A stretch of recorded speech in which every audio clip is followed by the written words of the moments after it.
As an example of saying that there's a different amount of energy for the reactants and for the products, we have here hydrogen and oxygen reacting to form water, and when that happens, energy will be released because the energy internal to the 2 hydrogen and 1 oxygen molecule is greater than the energy that's in the 2 water molecules. So the rest of the energy has to be released. That is essentially a statement of the first law of thermodynamics. Because energy cannot be created or destroyed, only changed in form, you're going to have to release it. All of the energy was in chemical bonds. Here, some of it is in chemical bonds, but there is some of it released as heat. The other part of the first law of thermodynamics is that the total energy of the universe is constant. A couple more definitions. The system is the part that we are paying attention to, and the surroundings is everything else. So we could look at this and say the system is the fact that these are rearranging to form those. So that's our system, and then the energy is released to the surroundings. You always have to identify what is your system. You could have it be as big as an entire galaxy or just your individual laboratory apparatus. It can be just the particles involved, or it could include the vessel that they're confined in. More about the system versus the surroundings.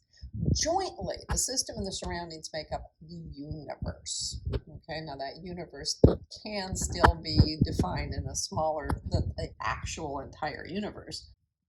But there's different things that you can do with your system and your surroundings. You can say the system is open to the surroundings. If that is the case, then the pressure, the volume, and the temperature are all able to change.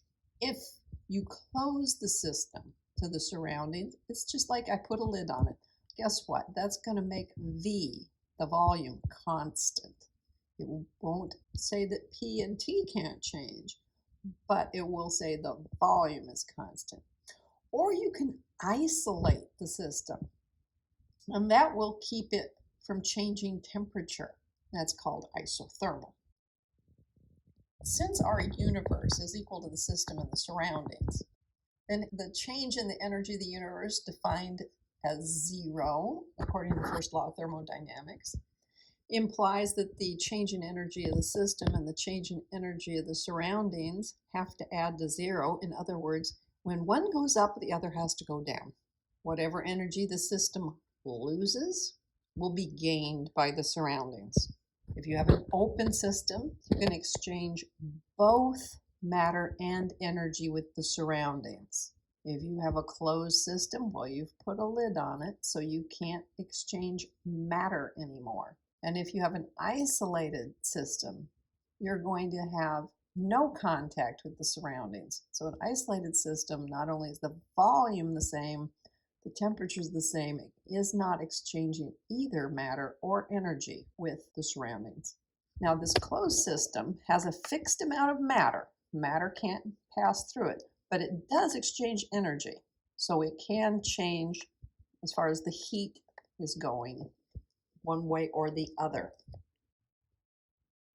In thermodynamics, we're always extremely interested in work, which, if you go back to physics, is motion against an opposing force. So the amount of work is how much force times the distance moved. That means it's going to be a joule. Force is mass times acceleration, right? So mass shows up here as a kilogram. And acceleration would be meters per second squared. And then there's another set of meters because of the distance that's being moved. You're going to do work. Anytime you move something against gravity, you're going to do work in a battery system. If you're moving electrical current, you're going to do work in a cylinder if the gas is expanding and pushes the piston. If you have heat flowing out of a system or work being done by a system, those are the same thing essentially. The energy of the system decreases. Well, look at that again. We're talking about two possibilities: heat flowing outward or work being done. That's going to decrease the energy in the system.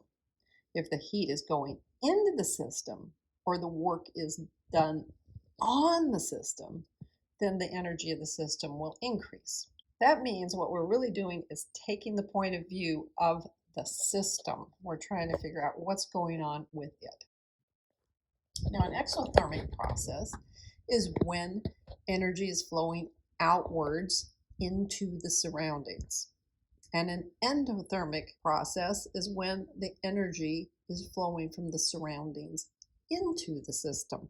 So that means exothermic, the system is losing energy. Endothermic, the system is gaining energy. Thermodynamics is studying that transformation of energy. We're going to take some chemical bonds and then we're going to turn them into heat. And we want to make sure that we are thinking of energy in terms of two things: work and heat. If it changes temperature, that's a change in heat. And thermodynamics will look at any change, whether it's chemical or physical, as long as it involves heat. So heat and work, those are the forms of energy. The first law, which is the one that we're going to study in this course, studies energy as either heat or work. The second law, which you study in Chem2, talks about why it happens, and the third law is how to calculate the second one, essentially. Now, a very odd thing is that pressure times volume is work.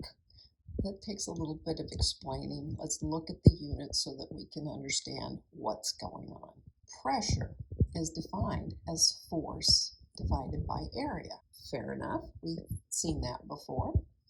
Now, if we take the pressure and we multiply by some change in volume, we could say that that was force over area. And to make things easy, we've decided the area is some d squared. I realize pistons are round, but just bear with me here. This makes it clear that we're talking about meters squared, right? And then a change in volume. Volume would be three different distances, although we're doing just the same variable for each, multiplied together, which would be d cubed, right? Divide those, cancel, you're going to get F times D, which is the definition of work. Okay, fine, great. Now we've convinced ourselves that pressure times volume actually would be the same units as work. We've also said that any change in energy has to do with both heat and work. Well, I said and, which usually is a plus, so why is this a minus sign? Well, remember, we have this sort of idea that we're focusing on the system itself. So if it does work, it's losing energy. And if it loses heat, well, it's losing heat. Oh, okay, so as far as the sign conventions go, this is appropriate. Let's calculate some, okay? So our first star, we've got a tank of compressed helium, and we're going to inflate 100 balloons on a day with an atmospheric pressure of 1.01 atmospheres. Each balloon has a volume of 4.8 liters. How much pressure volume work is done by the compressed helium? Express your answer in joules. So the work being done by the compressed helium. We said there's 100 balloons, and each balloon is 4.8 liters. So now I can come up with a total volume, 480 liters, total volume. And we said the amount of work has to be a pressure volume. So work is going to be a pressure volume thing. We were also told that the pressure was 1.01 atmospheres. Here's our volume, 480 liters, and we get a problem because this is going to be in liter atmospheres, and they want it in joules. So I'm going to have to figure that out. But let's go ahead and write this down. be 484. I can't go with any more sig figs than that. But this is in liter atmospheres. That's a sad, sad situation. So what are we going to do with it? And of course, there's the system versus the surroundings. So this was the work done by the tank of compressed helium. So the helium itself has lost energy.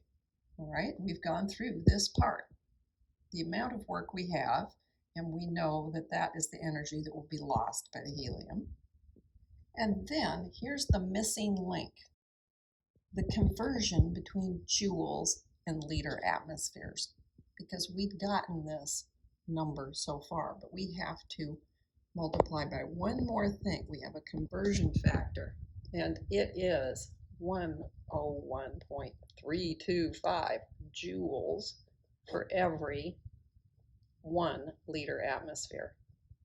So if I use that on this, multiply this by that, and remember the one last thing is this was work done by the helium tank. So I should be thinking in terms of its point of view. Sign is dependent on point of view. If I owe you money, that's a net negative to me, but it's a net positive to you. So I'm going to assign this to be a negative because I'm taking the point of view of the system, which is the tank of helium, which is losing the energy. So when I do this one last thing here, and I round it to, well, honestly, I have to go to 2 sig figs because right here I only had 2 sig figs. So when I round it, I'm going to get a negative 4.9 times 10 to the 4th joules, which I could also say is negative 49 kilojoules. Although they said express your answer in joules, so this would be the better way to say it, even though that looks nicer at the moment. So, internal energy. A system can only do so much work, and the amount of work that it can do is its internal energy. That's just what we're going to call it. It's internal energy E. We can't measure an absolute amount of internal energy because there's so many different little pieces and parts and so on and so forth. But I can always tell how much I lost or gained. So a lot of times, instead of E, we'll be talking about delta E. In the system that we just did, we saw that something did work, so it used up some of its energy. We know how much, and we can say the delta E was a negative number. That's what we just went through. That will mean that the internal energy E of the system has decreased. If it does work, it's going to lose some of its energy to do it. So remember, what we do is we measure changes in the internal energy, delta E. On the other hand, we could do work on the system. If we do that, the internal energy will go up. So they have winding a spring. We could say compressing the gas that went into the tank that filled the helium.